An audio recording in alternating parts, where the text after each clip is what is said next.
Robert Hill is my name, and I'm going to facilitate this event this morning. And I welcome you all here. I think I'm doing it wearing two hats. The first as the chair of the CRC for Low Carbon Living, which operates out of this building, and David Gottfried, the director, is with us, and thank you for facilitating this day, and also as an adjunct professor in sustainability, the US Studies Centre at the University of Sydney, where we run a little sustainability program largely funded by Dow. And we've joined together to host David today, and I welcome him in particular. You probably well aware of his background, but to me, he can tell a story that not many people can, because he founded the Green Building Council in the US in 1992. So he was there from the beginning, and the story is really how green buildings and low carbon living has developed since then, and it reminds us that it's really a very short period of time. And he went on to found the World Green Building Council after that. I think it's fascinating that the US Green Building Council now has, as I understand, over 50,000 members. Maria, you've got to correct me when I get things. 170,000. Anyway, okay, a lot. I'll give you this. And the figure that I thought was even more fascinating is that it's now believed in commercial construction in the US, some 52% of all construction is now so-called green or within the umbrella of the LEED rating system, which David was also responsible for. So when I say that there's not many others who can tell the story of the last 20 years, it's great to have David here to tell that story. But what I think is just as important, if not more important, is his assessment of where we've reached at this time, and in particular where the green building movement globally is going from here, the part played by the different stakeholders. Are we plateauing? What is the future? How can we keep the momentum? And this is, of course, particularly important to our Cooperative Research Centre, because, David, this was the first attempt in Australia to bring the users and the researchers together to develop a collaborative model here to try and take Australia to the next step. And it's easy to state, but not always so easy to achieve in practice. David's gone on to do other things, and one is this a regenerative network that he may or may not want to talk about, but it's the idea of finding contributors to the green building outcome in different sectors and drawing them together in a collaborative model, and then taking them as a whole to tender or otherwise provide one-stop services, something which I don't think we yet have.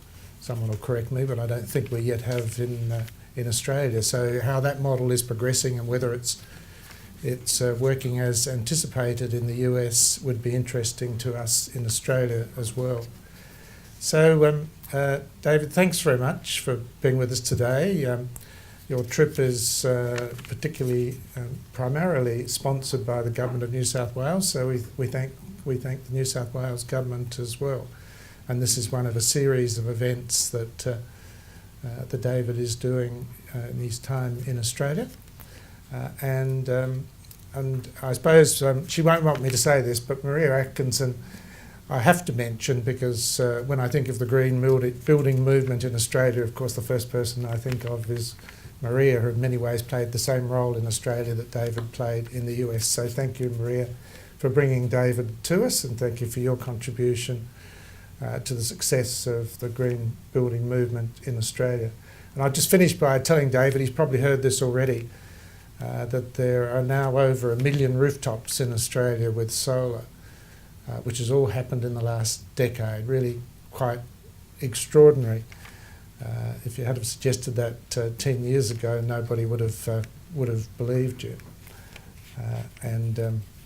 Exactly why it's happened is subject to speculation, but something out there is happening, the issue is how can we facilitate and support that movement to take to the next stage. So you're going to talk to us for about 40 minutes, and we've scheduled for an hour and a half session, so we'll have plenty of time then for questions and discussion. So David, welcome.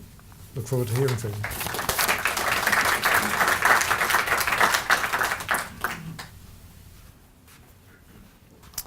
Thank you, Robert, and good morning. Just fantastic to be here in Australia with my friends and with Maria and the Green Building Council of Australia. My history with Australia started in '98 with Maria and Che Wall. And Che Wall was representing your country in a Mexico meeting of APAC to talk about the future of carbon and green building.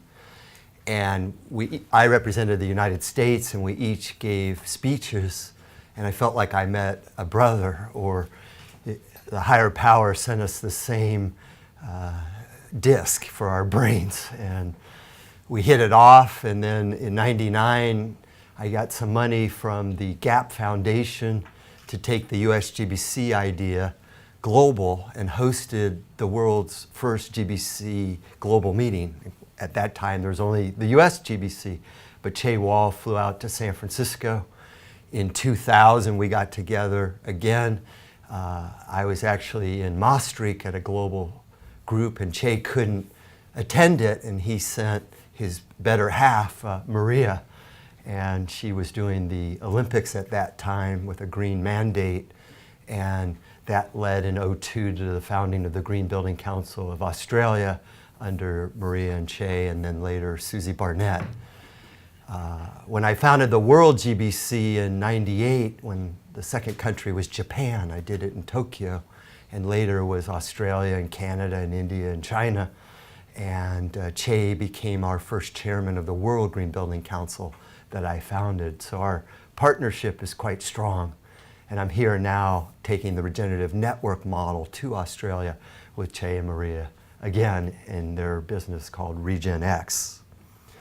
Since we're here at the university, and the New South Wales government has brought me in, and the US Studies Center as well as RegenX, I want to share some thoughts of the future, of technology, of life, of bigger ideas. So this kind of a setting is ideal for me. It actually feels like home because I come out of Stanford University in the Wood Center, and a building very much like this. The 6 stars I salute as well, but also open to technology, to change. I love the university setting because when you throw out crazy ideas, people think they're cool and that you're not so crazy as they thought when I started USGBC in '92. Not many had been thinking this way. I call it the new world of green, and we'll explore together how to make the world not look like this of this Far Side comic. And this slide I've actually used for over 20 years in my talks, and it's still apropos of where we could be heading. Let's together dream and invent new systems that are engineering based. That means we don't cherish waste, we don't consider waste valuable, and yet we did hundreds of years ago invent an economy that actually wealth equaled waste. The richer you were, the more you waste.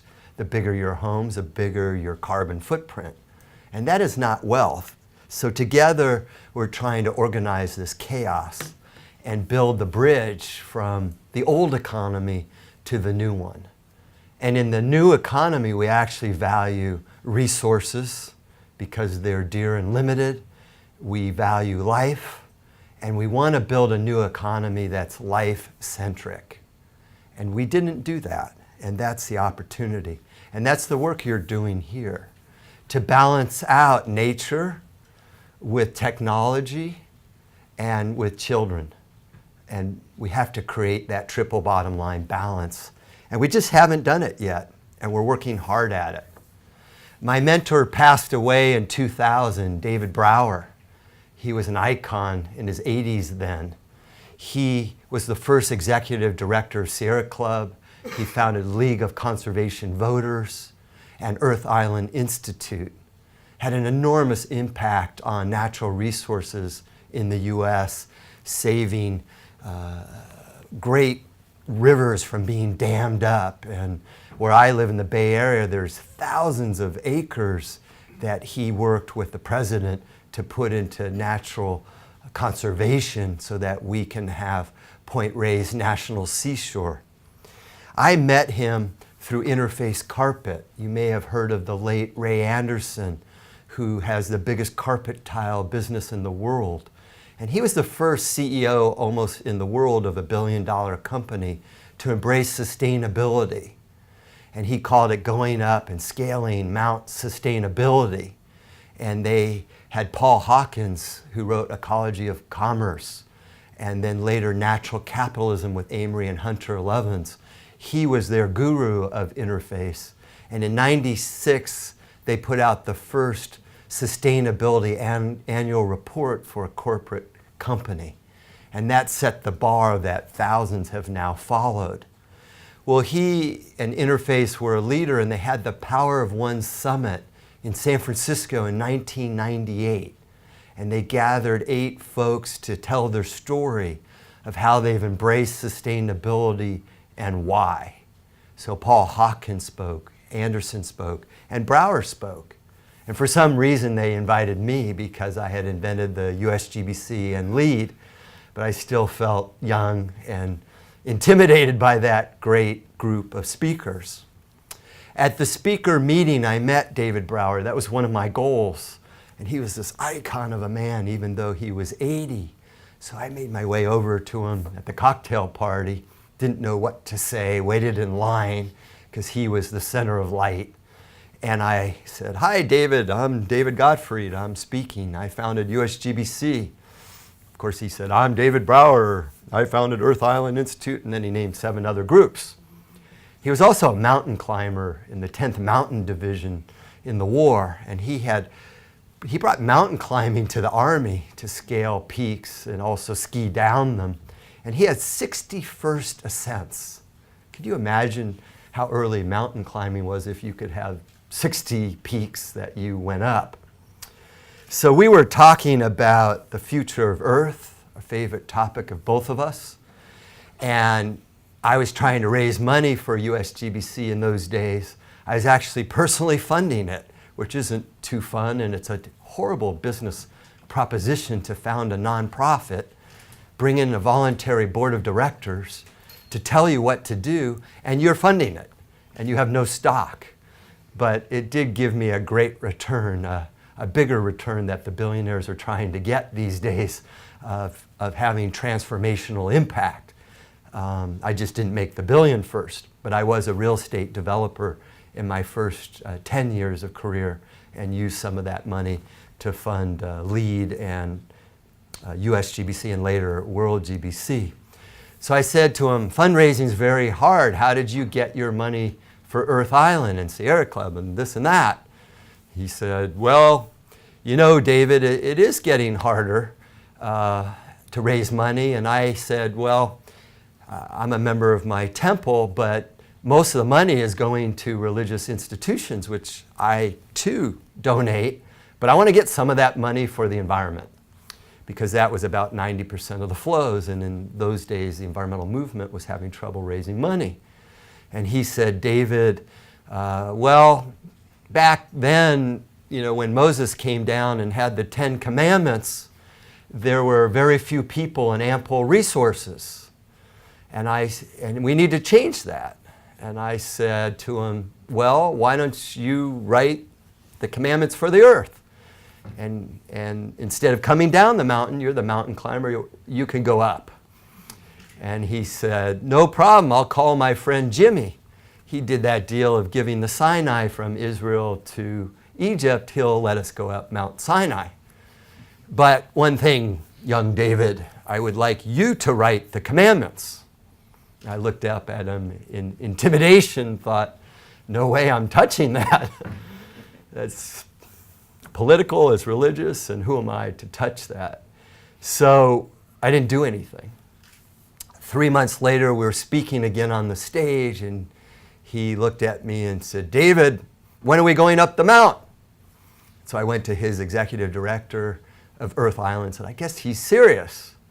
And the guy said, yeah, this is how he works. He did that with Amory Lovins. He was the mentor to Amory Lovins, who invented pretty much the energy conservation movement and the idea of the negawatt. And so 3 months later, I took him to lunch and presented him the 5 commandments for Earth. And I had studied all of my ecological books and thought I had every principle embedded in the 5. 5 was very strategic. Not only did it work, but of course I didn't want 10. That would get me in trouble. David likes trouble, as do I. So number 1 was we should live in harmony with life. We need to protect all the systems. 3, we need to restore. And he wrote a book called CPR for the Earth. It's brilliant. It's a short read. Conservation, preservation, and restoration. And then certainly the soil is important. We need to not multiply beyond capacity. This was to honor Paul Ehrlich's work at Stanford going back 40 years in population control. We don't want to talk about it, but there are 7 billion here, and we're over our carrying capacity of Earth by 500%. Guess what? It's not only conservation, preservation, and regeneration, but there are a lot of people here, and we need to think about that. And we certainly can't have all those who don't have, if they have in the way that we do in our footprint, Earth sinks.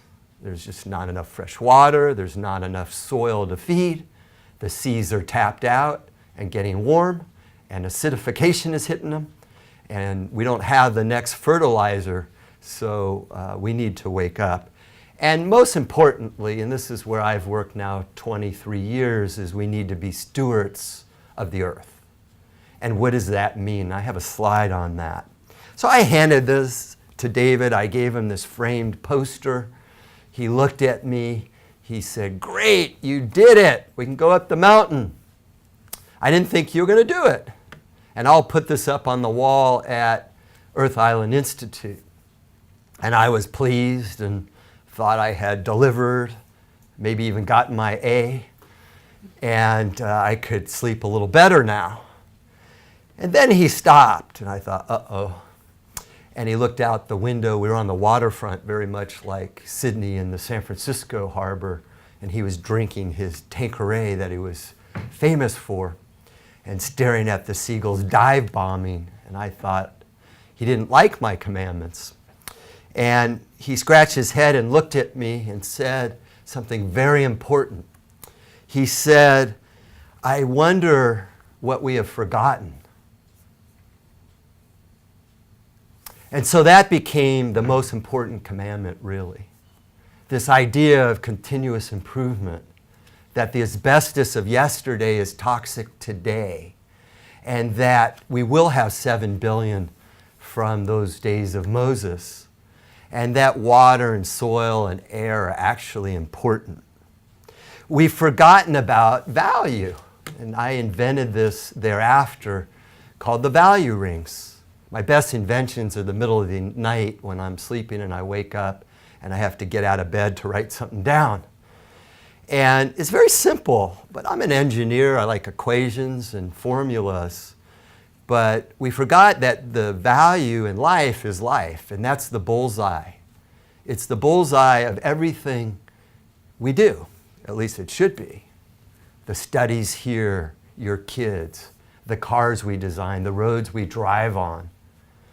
And the essence is V1 is life. And so if our objective was to build a new economy, I think we'd all agree life is the goal.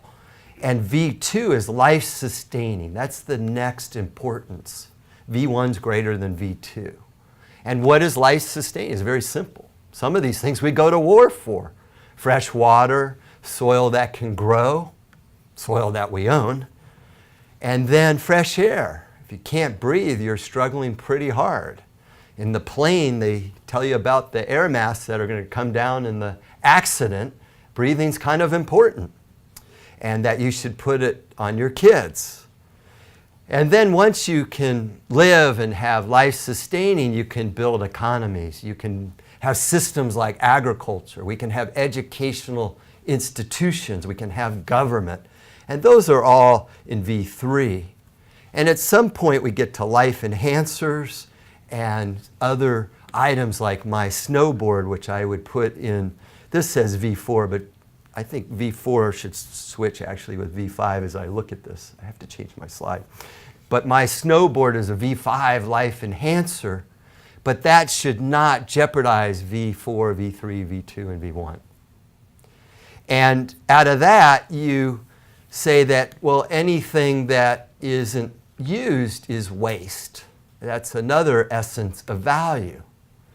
But beyond the waste of pollution and carbon change and ozone holes and landfills, I think there's a greater waste. There's a social waste. A waste of intellectual capital in your brains, in my brain. When we were hired to design buildings by the owner, they don't say to the architect or the engineer, "Give me your best, I want to hear it." They think they say it, but first they say, "Give me your best, you're great." They might even hire the contractor in a low bid tender, which is not the best. The best in hiring a contractor is a fixed price budget and then the best building. That's how I would hire the whole team. I'd say, give me 6 stars, Green Star 5 stars, or actually I'd say give me net zero energy, net zero water, net zero waste at this price. And if you want to win, you'll show me how. And if you really want to win, you'll go beyond that. Maybe it's net positive. Not low bid, but fixed bid, best value. And I work with the state of California on this idea to hire firms on best life cycle value. Show me the net present value of the future impacts, not just economically, but in carbon, water, waste, productivity, health. So the waste is intellectual. When I was a green consultant for 15 years with the Genentechs and DreamWorks and Starbucks and many private owners, a lot of them would just say, "Hey, welcome. We're so happy to have you in the team." That was the later years, actually. The earlier years, they wanted to shoot me, a lot of the others, because I was the greenie.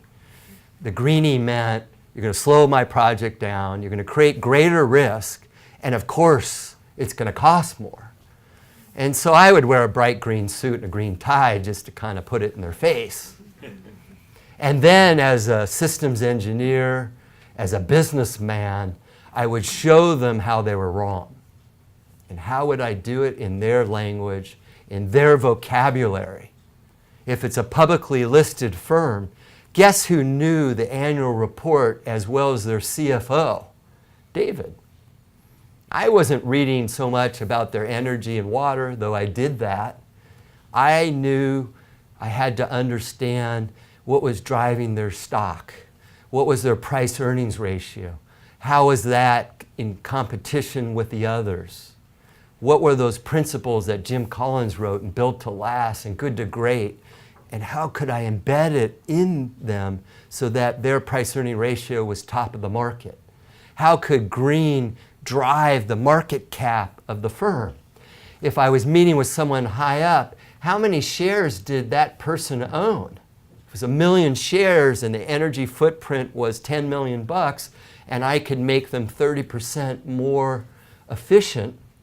I could calculate the net worth increase of the person I was meeting with. Now I had their attention. So waste is not thinking like that, not taking everything we have and bringing it into play. What else have we forgotten?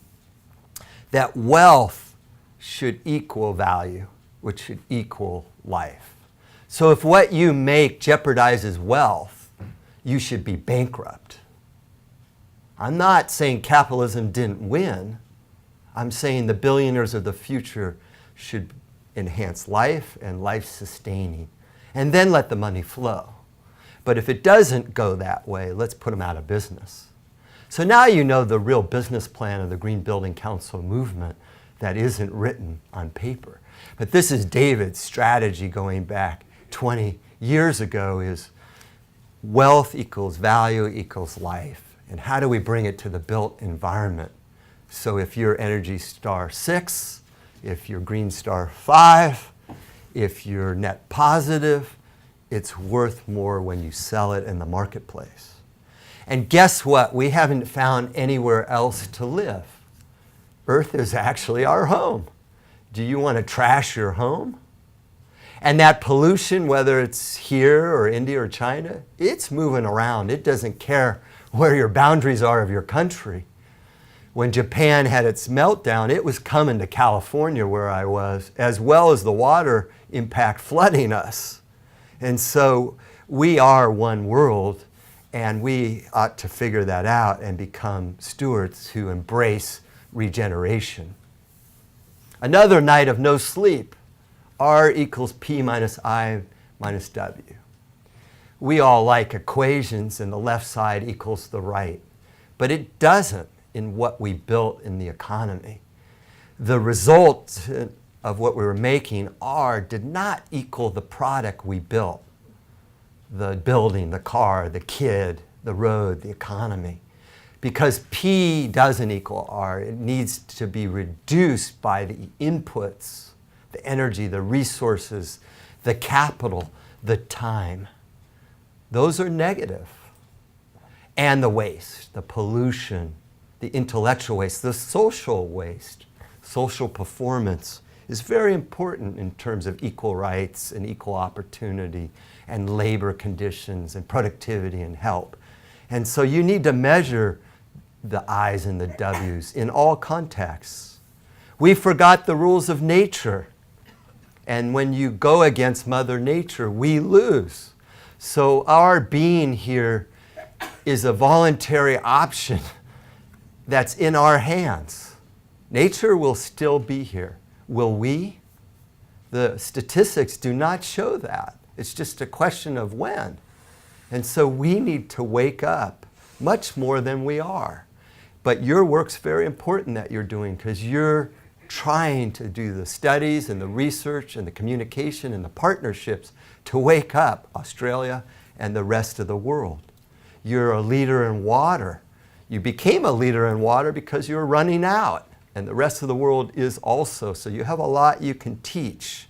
And then there's nature-based biomimicry is another thing that's important, that takes those rules of physics and nature and applies it to all. And what we're creating together is a new blueprint, a blueprint that's integrative and collaborative, like our regenerative network that I built. We have 16 companies.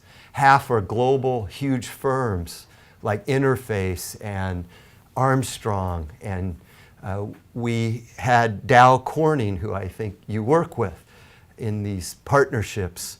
But we mixed those firms with clean tech venture-backed startups to invent a new collaborative model where business can work together and not only share knowledge, but also business development and brand opportunities. They don't share their IP, they share their SP. Their shared IP is intellectual property that the lawyers protect against, and that's your secret sauce. Coca-Cola certainly won't share their IP, but we could have the shared properties. It's anything else that is not IP, and it can be a lot, and so I call that SP. I come from the built environment, as you heard. I've been in buildings my entire career, starting a long time ago, more than 3 decades. I was astounded when I became a real estate developer and contractor that what I learned at Stanford in solar engineering and the statistics of Earth and about waste and recycling and indoor air quality, I was astounded when I became a developer that we didn't embrace those principles in the buildings we were putting up.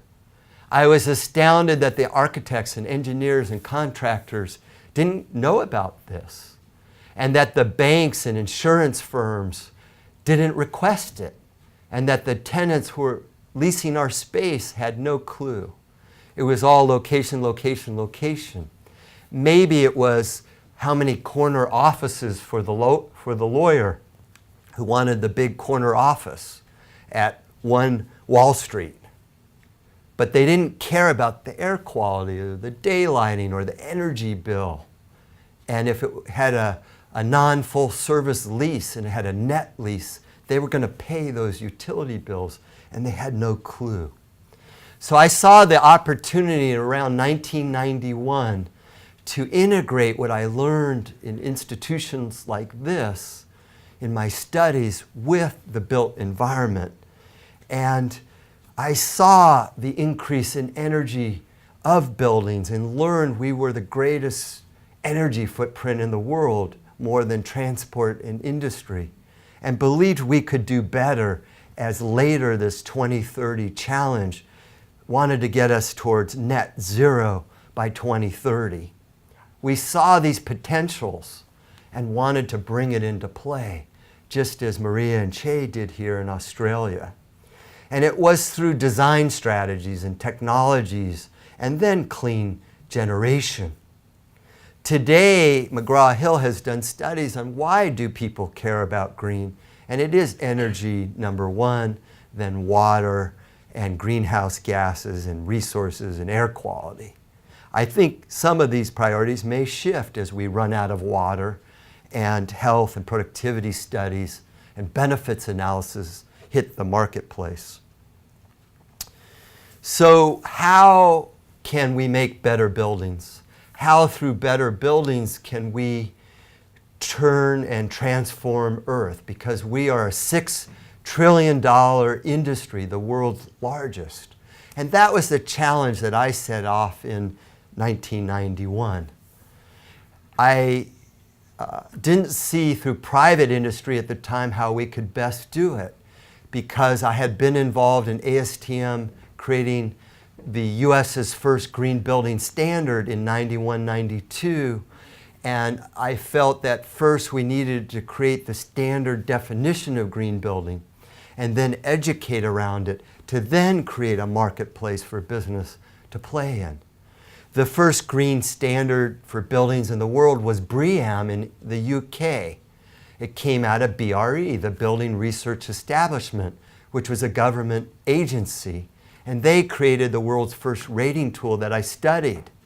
There was actually a second one that was in Canada called BPAC, came out of UBC, the University of British Columbia, and Ray Cole's work. But it was too complicated, so it didn't hit the marketplace. So in 91, 92, we could study that, bring it to the US, and we were creating at ASTM our own standard. But that was too slow for me. I wanted to accelerate standards definition.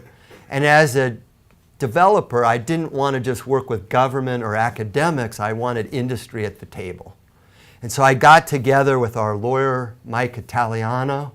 Later, we recruited Rick Fedrizzi, who's our current CEO.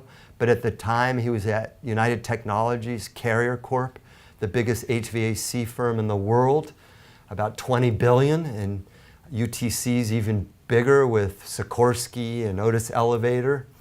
And three of us got together. Again, I was funding it, but I left my developer job, set up in San Francisco to invent the US Green Building Council with these guys. We wanted it to look huge and big, so we called it US to confuse it with the government. We created a round seal so it could be a seal of approval. And we had no money, no budget, no members, no brochure, and we set out. A lot of people thought we were crazy, and I think we are. It's a great combination. We had Mike, a lawyer, litigator, ran ASTM's Environmental Assessment Committee, had written a book on underground leaky tanks and came out with the phase 1 assessment screen that went global. They sold 200,000 of those. He took a $25,000 phase 1 environmental assessment to $1,000, and all banks adopted that screen. So he's a perfect partner. And then Rick balanced us out, coming as a marketing guy from a global 10 firm. So we started to climb Mount Sustainability, recruited Ray Anderson, and at one time we had 20,000 organizational members. In the economy we went down to 15,000, but some of those are like United Technologies, who have 140,000 staff. We worked with government. We now work with 130 local governments and all the states and all the federal agencies. In our earlier years, we worked with Bill Clinton and did the greening of the White House. And we greened the Department of Defense and the old executive office building. Those were fun early projects, but the government stood with us. We did research together and conferences together. The first city was Seattle. The mayor in 2000, when LEED came out, said, all city buildings will be LEED Silver. And LEED got developed. So LEED Silver, 2 words, communicated a whole framework and guideline for buildings, which is incredible. Our Department of Energy and EPA funded a lot of LEED with $800,000 seed money. But you wouldn't have had the success of LEED because we had BREEAM in the UK, came out of government. But what they were missing was the public-private industry partnership, the coalition that we wore to seed it, to incubate it, to take it to market. And I think we were the foremost coalition in the world. We had 13 sectors of our industry as members. We were a nonprofit and open, and all these members could be at our table. And even the toxic ones were welcome. In fact, I preferred the bigger the toxicity footprint, the more we wanted to recruit them. Because how can you change them if they're not at your table? But the environmental movement was suing them at the time, the Greenpeaces and the Environmental Defense Funds and the NRDCs. That was their modality. They had more lawyers than they had researchers. And that was the wrong model, we thought. We wanted business front and center, and we're going to increase their profitability if they go green. Not, we're going to sue you. And some of our environmental members, and they had a category, said, we won't play if they're at the table. We said, fine, there's the door. But some of them, like Rocky Mountain Institute, were smart enough to play, and NRDC saw the benefit. In fact, they funded Rob Watson to chair LEED committee for many years. It's hard to measure, but we were likely the fastest growing nonprofit in the world. We ended up with a $100 million budget, 250 staff, 80 chapters. LEED went crazy. And now there's 1 billion square meters of LEED projects. That's big. If it's, I don't know, what would it be, $4,000 a square meter times that. Someone could run that number. That's pretty big. That's a lot of money. 170,000 projects in 130 countries, whether it's China or South Africa, India. Here in Australia, we've got the GBCA with Green Star, and they license that to South Africa and to New Zealand. In Japan, it's CASB. In China, they have 3-mark, and that's fun for me. I'm not here to make sure LEED's everywhere. And that's why I created the World GBC, because I wanted everyone in the game. And every country could use whatever they want for rating systems, but they have to share. And so the World GBC came about when I was standing on the stage in '98 in Japan. That was the second official country. I got goosebumps, and through reverse translation, I said, well, we've got Japan and US. I'm announcing the formation of the World GBC. Again, no budget, no staff, no brochure, but I had 2 countries. and Australia came in soon thereafter. We had our 99 meeting, and finally in '02 we founded the World GBC officially. Our secretariat's in Toronto, and I'm proud to say we just crossed 100 countries with GBCs. That's amazing. Here in Australia, I think the GBC has over 30 staff. I'm not sure how many Green Star projects. Do you know, Maria? Could be thousands, and all of us are sharing together. Tony Arnell from Australia, well, Che Wah was our first chairman, but Tony Arnell, the Victoria Building Commission, was a chairman, so it's still Australia's had a big impact with the World GBC. And all of us go to China every year to help the China GBC. And so that's quite exciting. I synthesize why the GBC movement did so well. What's the transformation roadmap? And many of these items will be in my book called The Explosion of Green Building that I'm releasing at Green Build in November. It's a rewrite of my first memoir, Greed to Green, but it's updated for the last 10 years, and at the back are 70 new pages of why us, how did we have an impact, lessons learned, and what's next. And these are some of the ideas. You create the right mission and purpose, you create a guideline, you certify, you educate, you work at professional accreditation, and Green Star has that. We have about 200,000 LEED accredited professionals. It's amazing, 200,000. And I'm not sure what our pass rate is, but we have a 500,000 that tried to take the exam.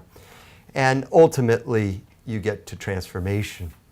The goal is ultimately regeneration, but we're all playing right now in limiting the damage. Then you get to neutral, then you get to restoration, Brouwer's dream, and ultimately the positive points on the board that Earth needs. We need regeneration now. We need quantum leaps in performance and change. But if you push it all at once, you don't get started. So we started with these rating systems where even at platinum or 5-star, you're still just limiting the damage. I want to get to the quantum leap. And there are ways to do that with incentives and other benefits. This is one little eco project, and I love their mission statement of their eco resort to not only get to regeneration, but work with the people and the spirit. And we talk about technology and tools and rating systems, and that doesn't hit the soul. And so we need to flip it around, and this I learned from Robert is one of your missions here is to start with the people, to then get to the transformation. Can we find the words that are important to hit you and your own values and your own pain points and your own dreams? And so I like to really work with the people as we invent the business case. The money will follow the people. And McGraw-Hill and the World GBC just came out with this great business case for green. And the money is there. When the economy was down, guess who was growing at 30% a year? Green building. The economy and the building industry was down 30, 40%, certainly in the US and maybe the world, except China. And we were growing 30%. So I don't care whether you think green is great or not. I do care, but it doesn't matter. You can say climate change was invented by scientists and it's smoke and mirrors and a myth. Okay, fine, but do you care about your money? And most people do. Then do you care that 30% annual return is good? Would you like 30% annual return on your money? Are you getting it anywhere? Probably not. The stock market the last 5 years is maybe up 5%, 10%. So you don't have to get into that. But if you care about the future of business and your business, or your savings and your retirement and your pensions, you will wake up. I love technology. I'm a tech nerd, as an engineer. If someone has a faster new computer or a smaller, better phone or a better screen or a lower energy footprint, I have to race and get it. It's a disease that engineers have. So be it. So I naturally collect technologies and have had fun at that. And since 2007, I've run the ventures part of my company, Regenerative Ventures, looking to work with venture capitalists and big companies who are creating disruptive technologies that can enhance buildings. And I'm looking for quantum leaps, not incremental. Quantum leaps are what the Earth needs. Quantum leaps are fun and disruptive, and quantum leaps can create billion-dollar businesses. So some of my firms in my regenerative network, I'll just give some quick snapshots. View Glass is one of them. Viewglass.com has received $170 million of funding. The lead investor is Vinod Khosla, co-founder Sun Computer, running a $3 billion clean tech fund. Biggest investor is CalPERS, the biggest pension fund in the world, gave him $1 billion to invest in disruptive, clean technology. So View is getting into the window business, competing with Sage Glass. If you studied technology, Sage got bought by Saint-Gobain out of France. Saint-Gobain is the largest product company in the world, 300,000 employees. Windows are not smart. They let in the light, which is what we want, but what else do they let in? The heat and the glare. No computer geek or any of us want glare on our laptop. We'll go dark before we'll let in the light, and we don't want the heat. The MEs in the room don't like heat. You got to have more BTUs to get out the heat, and hence a bigger footprint. So they invented a dynamic glass. You put a computer signal, it goes from cleared to dark. And you can see it happen right here. Guess what? Replacing windows on Earth is a $1 trillion business. And windows didn't used to be dual pane or triple pane. Our improvement in the last, 500 years was to go from one pane to two and throw argon gas in the middle and get a little better sealing on the side. And then we, in the 80s, with the energy crisis, started to shade them, which was nice, but we cut out the daylight. But now we can control it and have smart windows that know where the sun is and also know the time of day and the cost of electricity at that given time, and can save a lot of money in mechanical systems, lighting systems, and boost productivity, and have the window now communicate to the light, to the HVAC, to the occupancy sensor, to the utility, and run them all together through sensor-based technology. Another sensor is an area that we haven't been smart are these outlets in the walls that are also dumb. They don't know what you're plugging in unless you blow the fuse. And actually, the intelligence is just to trip the fuse. And that was it. You run out of capacity or you don't. And as you tune these buildings and the mechanical and the lighting, the third load used to be the plug loads. But these super 5-star LEED Platinum buildings, net zero, the plug loads are now the highest use. And these tech firms that are growing are plugging in a lot of stuff, as does Starbucks for the cappuccino machine or your flat whites. Well, now when you plug it in, it reads the electronic signature and beams it to the cloud. And from an iPhone, you can now control every outlet in the building that has stuff plugged in. They're still working to get from the plug strip into the wall, but they'll have this shortly. And now your laptop can be turned off for 40 minutes. Your battery's good for 10 hours. And the BTUs of a laptop are 1/10 your bigger computer, your desktop. And now the laptop has a return on investment. And you also can turn down a few of the copier machines during peak period And now, if you're in some areas where the utilities have peak load rebates, you can make money. And so the power plant of the future is in your plug loads. And I got stock in this company. I'm hopeful. And that's just showing the integration. It also has a little sensor in it to know where the people are.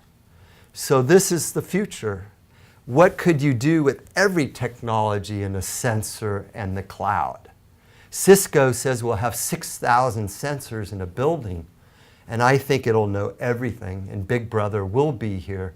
But Big Brother hopefully will be green and use the sensor and the cloud-based data and supercomputing and big data to transform. And here's some of their benefits during peak periods when the load.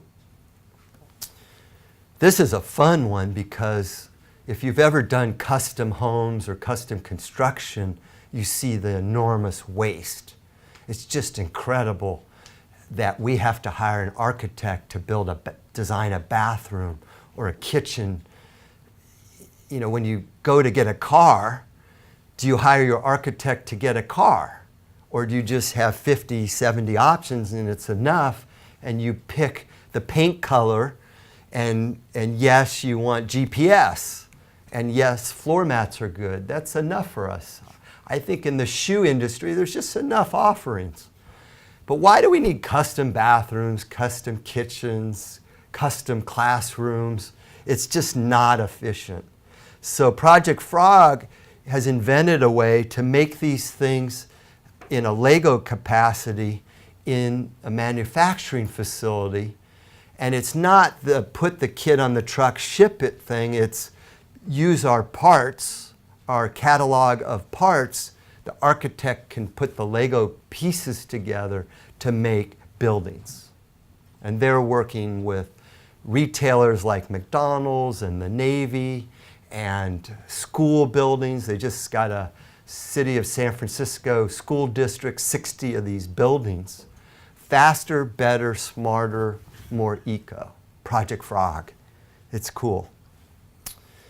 I have my Up band on that I've been wearing since I got it.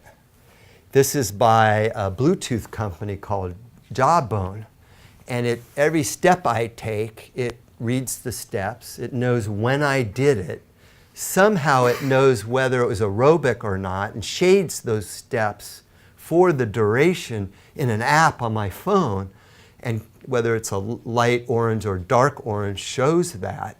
Calculates how many steps I'm doing when, measures it against my 10,000 step goal per day, tells me how I'm doing and when, and then is pushing how I did for the week. It just sent me a little note on my phone saying, you averaged 10,700 steps last week. See if you could do better today and hit 11,400. Put on your tennis shoes.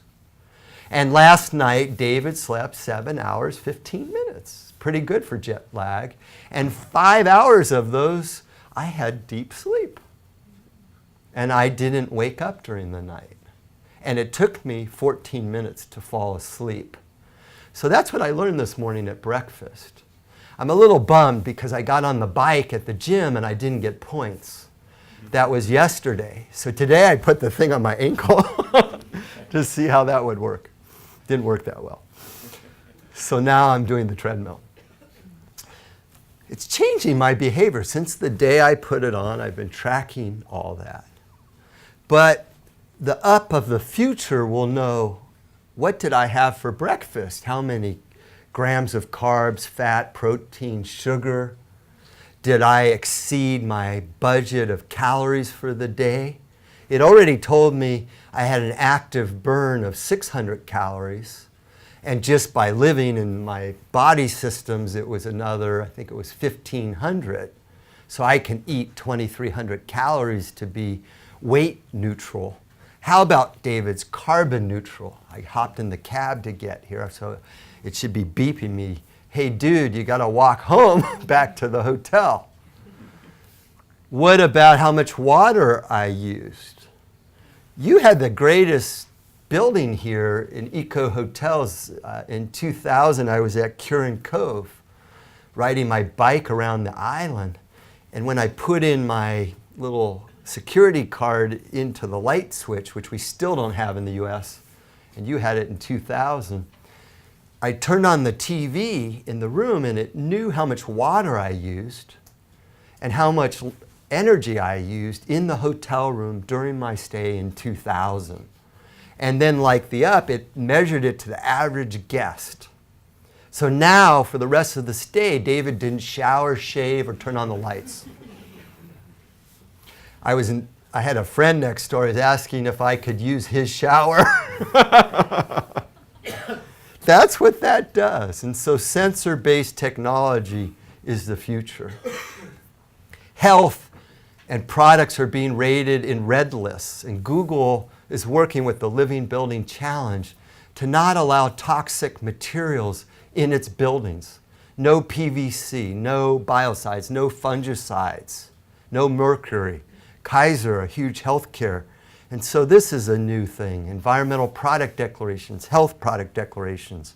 And the architects want to know everything in the products and not just the MSD sheets. This is a whole future labeling system that is coming. And big firms are asking for these, and it's following ISO 14425 principles. I'm just going to go fast because I want to give you a flavor of it. But look up HPDs, EPDs. This is going to change all product and transparency systems. Transparency is the future. As I picked companies for the regenerative network, I couldn't just bring in a carpet company. I had to tell my friends and environmentalists why we picked Interface. So we spent 3 months creating a 4-hour screen based on GRI, Global Reporting Initiative, points in triple bottom line: environmental performance, economic, and social. And we made our own system of 270 line items in 4 categories on public information we could get from their websites. We didn't weight it yet, so each of these gets 25%, 25 points. So at the right, in data and reporting, if you don't report and have data, not only do you perform well because we couldn't review you in the other 3 categories, but you got 0 for reporting and data. And that's how much we thought that was important.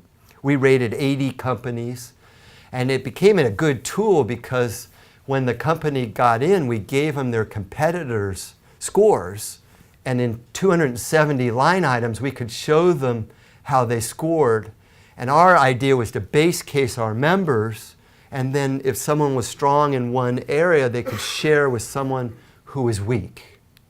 But we didn't want to pay $100,000 to some third party for their system to just rate one product or do a LCA. We needed a fast screen, and we went for the 80-20 rule. There's 20%, we probably blew it, but it was good enough for us. And then these are the subcategories in culture, very important. Environmental impact, social impacts. This is the future social rating system.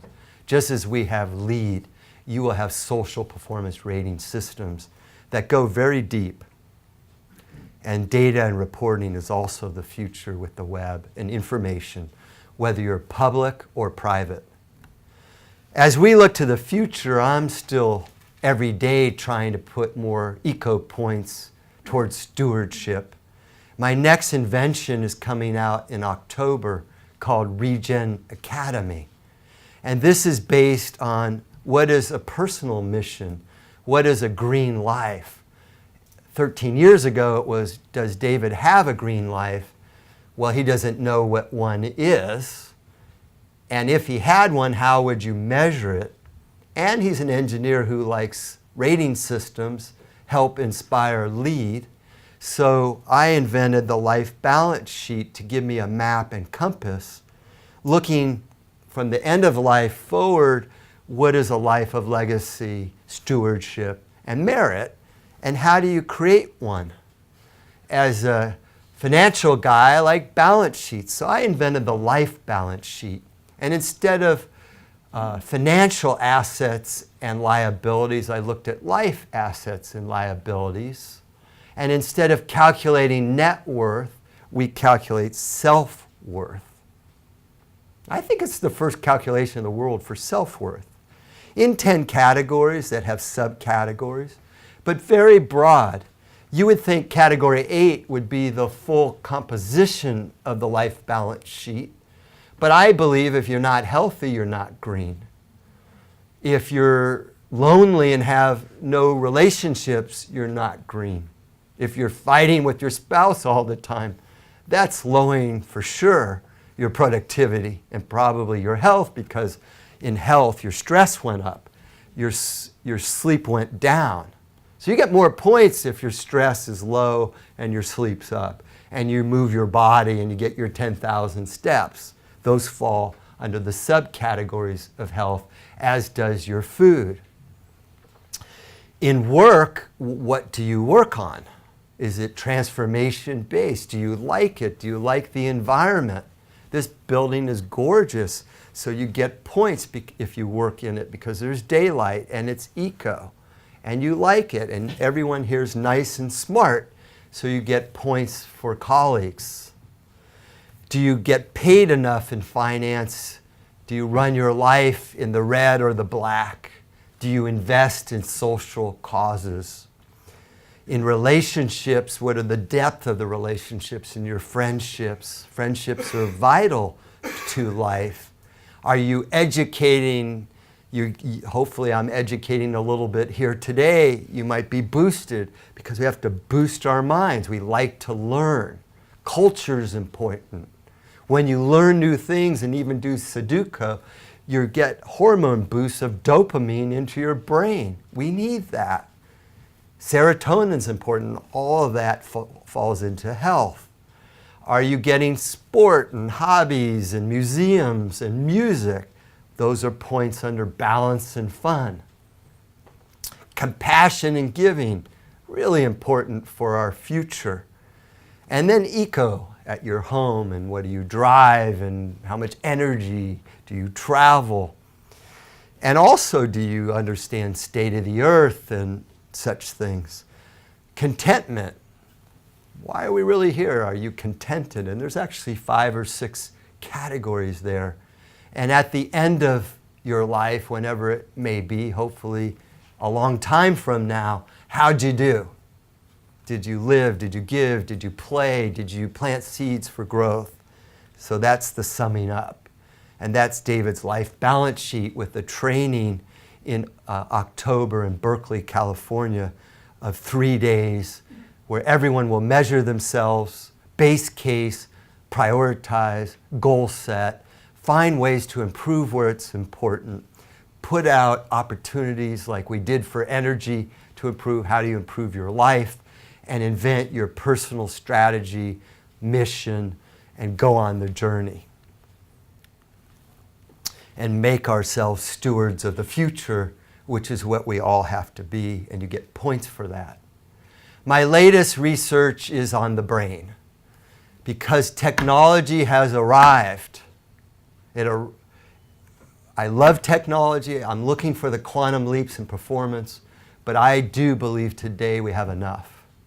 We can make all buildings regenerative already.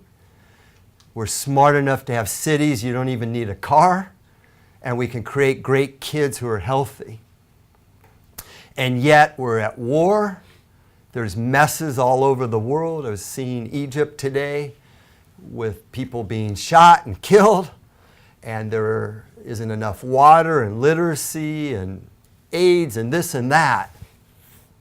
And why even here in our politics are we worried about, one-word semantics and bringing in a new prime minister? What do they care about carbon or water or waste? Or how are they going to take your incredible carbon technologies and water and make this economy grow 10% a year? I missed it. I just kept hearing that one word, sex, or sexy appeal, or we're better than that. Come on. And so the problems are in our brain. And that all comes from maybe our cerebellum or our amygdala, The amygdala is caught in the past where we were invented to hunt and survive and look out for predators that could eat us. And have enough food was really, and warmth. So I'm studying the prefrontal cortex, and that's where the intelligence comes from, and trying to understand how we can create plasticity and new neural networks to bring it to transformation to evolve better. And that's really where we have to go as we invent the new world together to have harmony, peace, no wars, and boost our life balance sheet score to have contentment and give to the future and sustain. So thanks so much.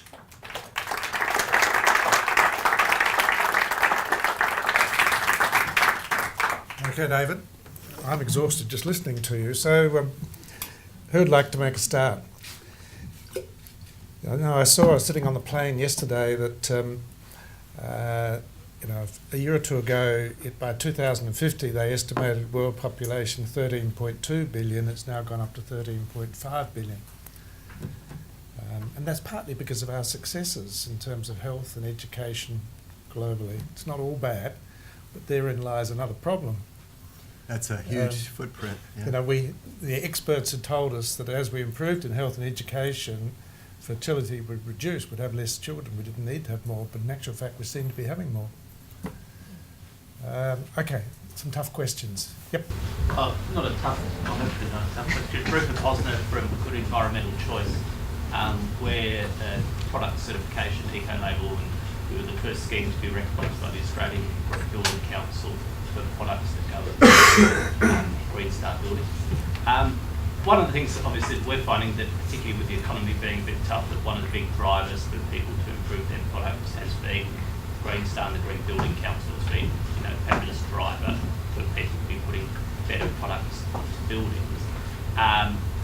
That largely focuses on big projects, and what I sort of noticed that there's not the same driver for products for residential, particularly for individual houses and the like. And while there are schemes that measure performance in terms of energy and water use, there doesn't seem to be much in terms of what materials and products go into houses and the driver for that. I'm just wondering if you're aware of anything that's been out there that sort of addresses that particular issue. Sure. So Green Star doesn't have a rating system right now for single-family homes. I believe you have a multi-family home system, which are more like commercial facilities. In many parts of the world, there are rating systems for homes and even home remodeling. And that will come to Australia and drive those products and recognition for green products for the homes. They do exist, those products. They're just not being rated. But there are certainly lighting systems and window systems, solar systems, water systems, paints, carpets, floors, kitchen appliances. All those good green products exist. No, I know the products, but they're not being rated or driven. Is that the point? The products exist, we've got them certified, but the driver for people to take them up in the commercial sector has been trying to get Green Star points. Sure. And what I'm not aware of is a similar rating scheme for the materials that goes in rather than the performance. We have lots of ways of measuring energy. So not the homes, you're talking about the product labeling systems. The products that go into building. Right. But there's probably 100 product rating systems in the world right now. It's not product rating, it's about... But isn't that I'm sorry, I'm not finding... It's like a house rating, so you have a 5-star green... Well, there's 100 house rating systems as well in the world. Maybe they just haven't hit Australia yet. In the US, we have LEED for Homes with 110,000 homes who have registered. We also have, where I live in California, Green Point rated, if you want to look that up. And that rates your remodel as well as your home. In the US, there are 20 green home rating systems beyond LEED for Home. City of Austin was the first in 2000 with a green home 5-star rating system. In Germany, UK, I even think here you have to share your energy bill, and there are energy home ratings when you sell the home. So it's not the whole green part, but you have to disclose that. There are too many rating systems. So I hope that hits it, but maybe it just hasn't hit Australia. But if you go to the US, look at Lead for Homes, Greenpoint rated. I know when we created Lead for Homes, there were 20 other non-national rating systems, including, I'd say it was the lowest level came out of the NAHB, the National Association of Housing, which is huge. They're our lobbying group for the housing industry. I think because they had the fear of the upper bars of Lead for Homes, they created the low bar and came out with the system as well. I think that'll hit Australia. It's just a matter of time, whether the Green Building Council does it or a housing group or you. It's available. There's best practice around the world is there. You could study it as Green Star did and come out with it. Okay, another question. My question is urbanisation good for regeneration? Population is growing, but there's never been a movement for urbanisation as we're seeing now around the world. Is that something that's good, or is that something that's worrying? So urbanization is at 50% now. In China, we crossed over, maybe in the world, I believe. It's growing like crazy. China, I think it's 15 million people a year are going from the country downtown. I was asked to give a speech by... Is it an opportunity or a threat? It's an opportunity. It's a great opportunity. Is it being realised? It is being realized. It's the Hong Kong, New York model. When I studied New York for a progressive architecture speech, I learned that the footprint of the average New Yorker who lived in a high-rise was like 1/4 those living in a single-family home, and they didn't own cars. So we need to go up, and we need to get rid of the car and walk, and we need schooling and living and daycare and food and gardens. The gardens should be on every roof. The energy generation should be every facade. And it's an enormous opportunity. And we're seeing it in China. The apartment communities that are happening, it's a gazillion-dollar business. Those firms putting up the units are making a fortune. I don't know if it's ethically fair what's happening with the people being forced downtown, so that's a social issue to look at. But ultimately, quality of life and it goes up, eco-footprint goes down, wealth goes up, and with quality of life is greater education, greater access to culture like symphony. So it's an enormous opportunity. Okay. And just cities should change their zoning to encourage going up. You have solar access rights you don't want to block, but there's so many cities with height limits of 6 stories, and it's ludicrous. Next. That sounds like my city, actually. Yep. LEED and all the other rating systems, they very much focus on the building for obvious reasons of bringing down the energy of the building. But the primary thing within the building is the human behaviour. And you've touched on it a little bit with your armband, is the feedback mechanism to human behaviour. Do you think that the next stage is a way of feeding back, not so much a rating system, but a way of telling people that their behaviour is very much changing the outcome of this building? Because if you've got 5 people in an apartment and you've got 1 person in an apartment, then that apartment's energy use and overall damage to the environment is far better with 5 people using it. Sure. So most of the rating systems at the moment, they very much work on design intent, but the actual use of these buildings, the water use and everything, there is very little about feedback to change that human behaviour and let people know. Good question. My father has a paperweight. This is his legacy, really, and it says, "Do not confuse efforts with results." The earth needs results. To get to the results, we need data and feedback. I mean, I'm going nuts to get my 10,000 steps. So in LEED, there's been a ton of press and criticism that the LEED Platinum buildings are not energy efficient. Is that accurate or not, we could debate, but we need the feedback loop, and the rating system should be tied to the actual data. I believe we did great to start an industry, but we didn't do so well on the results side. You know, do you want the energy model printed out to review whether the building's green? No, I want the utility bill. And then I want last year's bill. Did you improve or not? And then if next year you became an energy hog, I want to pull your plaque off the building and downgrade you. And the other issue is the sheer sizing of infrastructure. Like you're building water infrastructure, electricity infrastructure based on models that are based on assumptions of human behavior, Right. not actual human behavior. And that isn't, I mean, in the design certificate, like Green Star, great, you can be 5 stars, but in the operating certificate, which I'm not sure Green Star rolled that out, did they? The third one is in play?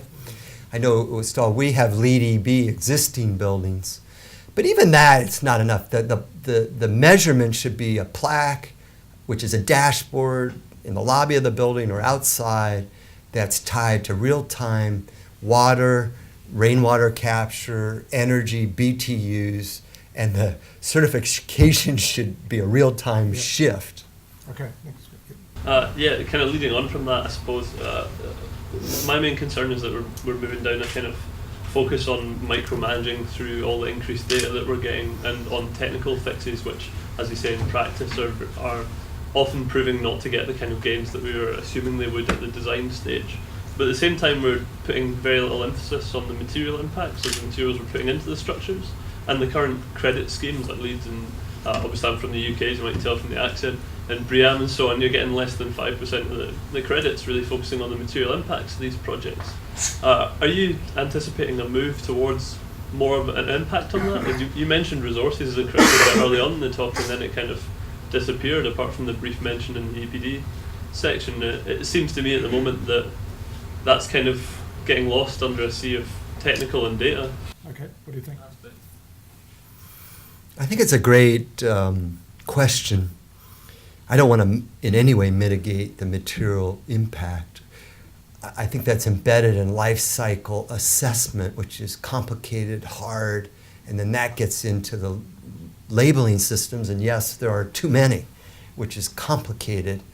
The weighting in LEED is based on environmental impact, and it's embedded in the credits, and they maybe didn't give enough to the materials because we couldn't calculate the embodied energy accurately, which would skew the energy in the material away from the building. And so I think your point's great. It'll come with more information, analysis, tools that we don't have today.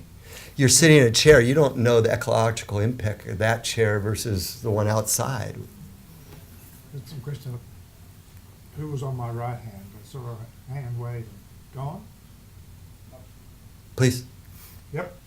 How do you think the a price on carbon will affect the momentum of your system, the LEED system in America, and a similar system in Australia? Unfortunately, we don't have a national price of carbon, and I wish we did. And I hope you keep yours. So I think it's very important to accelerate the carbon market, to have a stabilized price that means something, and to monetize carbon abatement and to trade. I'm a big advocate for that. I think when the economies got hammered, we got scared and we started to go away from that. I worked with software companies that had carbon enterprise systems that took, all of them renamed themselves, getting rid of the word carbon in the US and even globally to say energy, because it became a bad word in the down economy. It's important. We love tax credits, we love markets, and we need to monetize it, but it has to mean something and be effective. And at the end of the day, you should have a good return on an investment. Better not tell Mr. Abbott. Will we be the laughing stock? No, you're actually be the leader, and then you ought to take your carbon and water experience and make a ton of money on it. Get those toilets that you have here and your rainwater capture and your carbon software and solutions and securitize that globally. Couple more.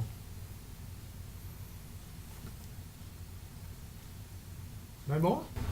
Yep. You That's got good. Other if no one else is gonna. Yeah, I was interested in, obviously when you were mentioning there was a nice kind of charting of the progression of Briam and Leeds and Casby and so on and their formation. You mentioned Ray Cole in there and the one that they've been working on. So on. And you said that at one point one of his major criticisms now is that a lot of these certification systems have come to be seen as a kind of end in themselves, and you've ended up with this kind of credit chasing culture that's emerged, where I think the privatisation of the BRE was actually a big problem in this when they kind of became a much more commercial element of BREEAM, and now you have a whole pseudo industry that deals with it, and so everyone now goes, oh well, I can get X credits for this and get X credits for that. You tick off your boxes for that and you forget about the actual sustainability goals that the schemes set out to do. What do you think can be done to continue the kind of adding in all the factors into these schemes as they build up, but without creating this kind of credit chasing culture around them as they become more complicated? It's a good comment. We are that way. We chase credits because you get more points. When you get more points, it moves you to a higher level of certification. When you get the higher level of certification, you enhance your brand.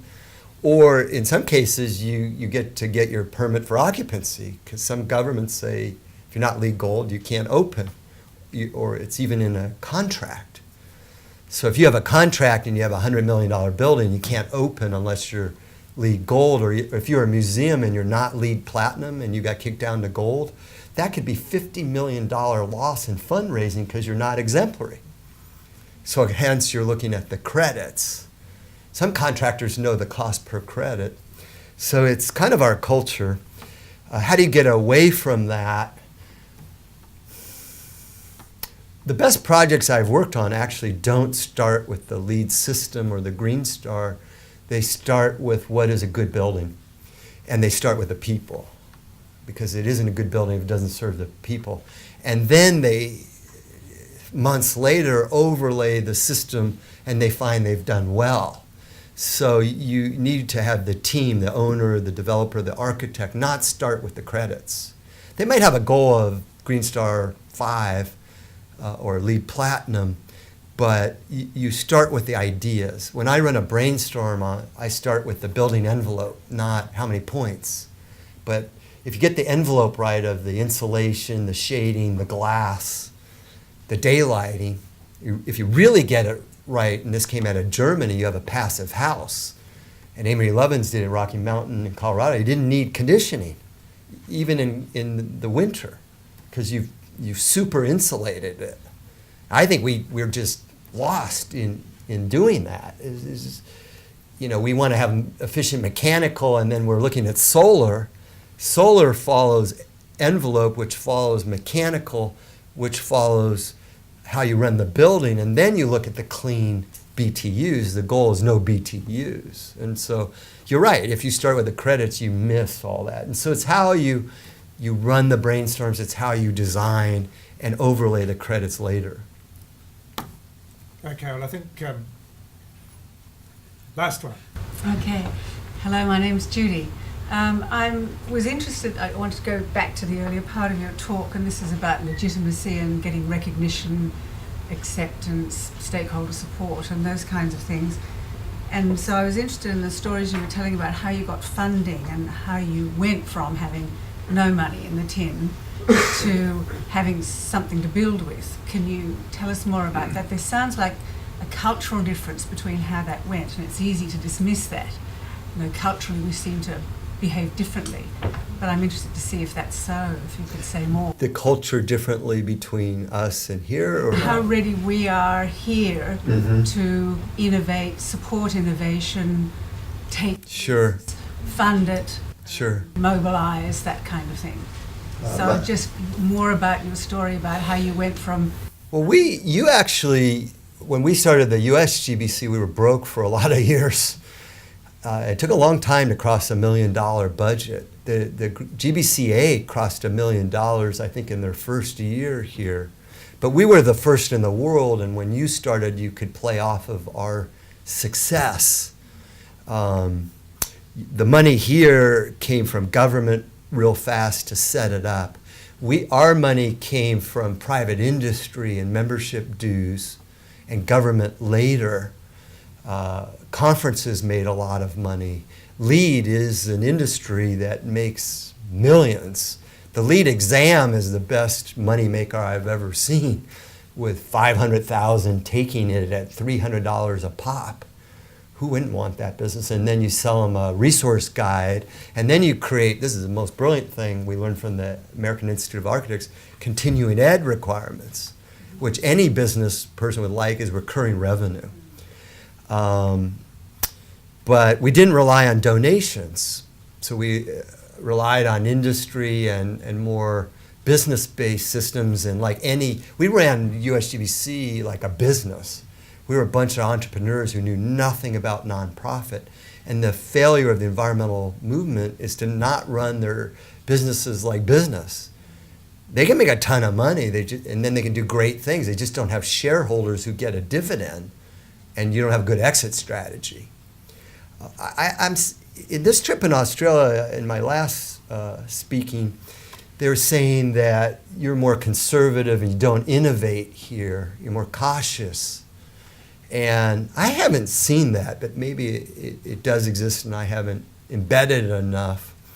I don't like being cautious ever, and I do believe you innovate, because I imported water products into my LEED Platinum home I did, was the greenest home in the world for a while, and my rain capture came from here. My toilets were Caroma. And so you have a lot of innovation here. In my network, I had a firm, it was called Carbon Systems, that just renamed.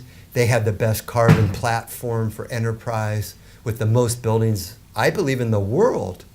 And they built themselves with less investment capital than the equivalent plays in the US, 1/5, and had a better product, more customers, and 1/5 the money. And so there's a lot of good stuff here. Life cycle assessment, I saw the best studies 20 years ago here in innovation.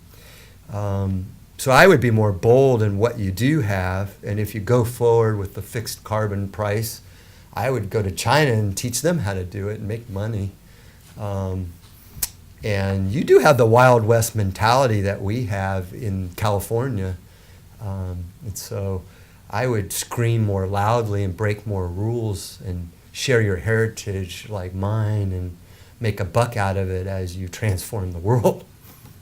Okay, well, that's a good note which to conclude, because if you can make a buck out of it, that is an incentive in itself. I think Australians actually are quite innovative. Our bigger problem is on the commercialisation side. But I think that the rating systems, and there's a lot of them, and you can question that, but I think they've made an enormous contribution, actually.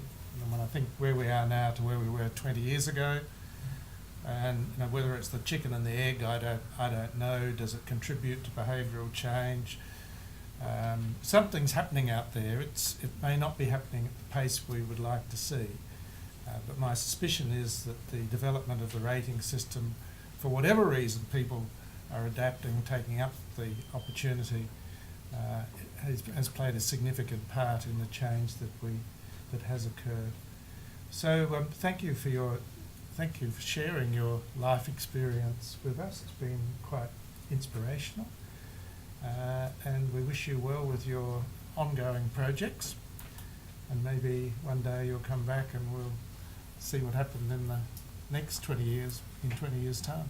Well, I think there's a lot to do and do it together. So cheers. Okay, thanks very much. Thank you. Everybody.